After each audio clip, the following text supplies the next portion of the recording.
Alright mga kaidara, problema baga sa imuhang sakyanan. Dili mo start mga kaidara. Ano? Pag susi ni mo click lang. Click lang. Dili mo maka-start. Dali na kaya na mga kaidara.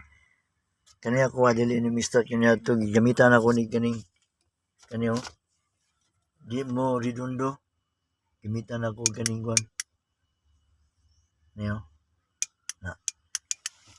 Dito na butang sa static sa starter.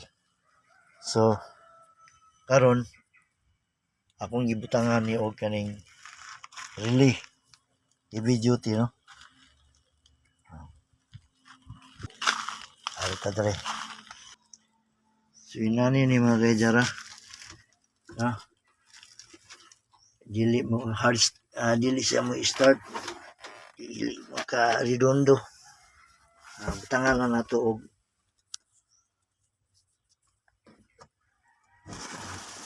mga kaidara no. Butangan na nato relay heavy duty 100 ampere na sa online no. Naman na siya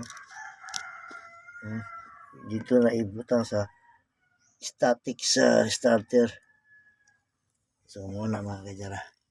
So atong testingan. So, 1 click na lang. So atong testingan mga kaidara. Remote control man niya ito ang kuhan. Ayan itong sakyan. Itong iyon. Ayan. Una. So push button pa dyan niyo. Push button. Sinang ko.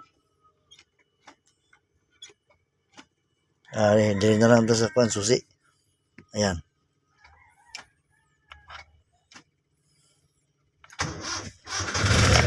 Ayan.